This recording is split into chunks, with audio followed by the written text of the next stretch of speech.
Are your parents still alive? My mother, yes. My father died. And where does your mother live? Paris. And so you go, do you keep a place to live in Paris? Do you go over and? Yes, I go from time to time to see her, but I haven't, since I arrived here, I just went once, no more than that. Because you're that busy. So you were with the EU, but then you were also with the government in Paris. You were with the finance, or the defense office, the foreign, the foreign office. Yeah. And your job was? What is called, I think here, chief of staff. In France, it's directeur de cabinet. So you basically ran the place. That's too kind. No, not exactly. No, the truth is that our departments, and certainly the Quai d'Orsay, is very much centralized. So everything going back to the minister tends to go through the office of the chief of staff. So you see everything.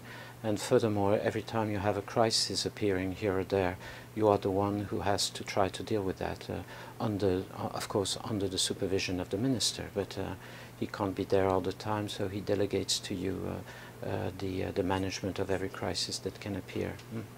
You were with the Chirac government. Now you're with the Sarkozy government. In America, we make a distinction between political jobs and civil jobs, and you were a civil job. You're a career diplomat. That's right. Were you offered other posts in Washington, or were you just offered Washington? No. The truth is that coming out, as I was telling you, after 5 years, day and night in that office, I was really looking for a sabbatical here. Oh dear, this is not that. But then it happened that Jean-David Lévy, my predecessor, who is a very good friend of mine, just came into my office one night, and when we were making the transition, and told me, I'm coming back to Paris, and you're the one that we've decided with Nicolas Sarkozy to send to Washington. So I told him, are you kidding? I want to sleep, I want to do something else. And he told me, too late, we have decided. No, I was very happy, of course.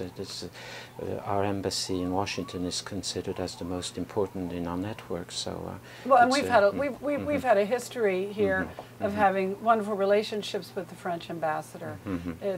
He always seems to get involved in the city, and so far you don't seem any different. If we see you walking around, I mean, you shrug, but the French shrug so well, what can I say? That's an old habit. Well honed. But typically, the ambassadors have stayed at least a few years. Is there a timetable on your staying here? Have you been told you need to stay at least? We never had any. We never have timetables when we are appointed ambassadors, because this is, as we say in France, this is a job that is at the discretion of the government. So if for any reason my job may be needed for somebody else, I must give way, and I will do it, of course. We hope that doesn't happen. Did you know it would be such an exciting time, though, not only with your new First Lady, but that you will get to be here for the transition of a presidency? That has to be particularly fascinating. Yeah, of course. I knew that the presidential campaign was coming up, and I knew also when I arrived that Sarkozy wanted to give a new trend to our bilateral relationship. So I knew that all this was coming, that he was coming for an official visit, and that everything was going to be very much different from the past. So all will he honeymoon in America, since he spent his summer vacation here? This I don't know. I really don't know. I couldn't. Even if I knew, I wouldn't say. But I don't know. I have a feeling they'll have to let you know. Do you know whether there's any talk about him coming for another vacation this summer? I haven't heard of it for the time being. Yes. And do you vacation in America when you take your vacation? I think so. This year I would love to. Where would you like to go? I would like to... Mountains or sea?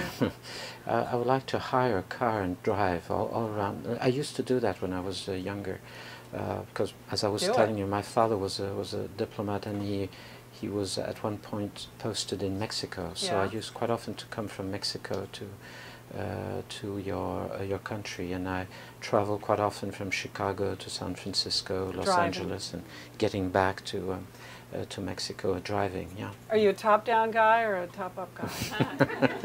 I don't know. Diplomatic secret, right? Just get that James Taylor on the stereo and off you go.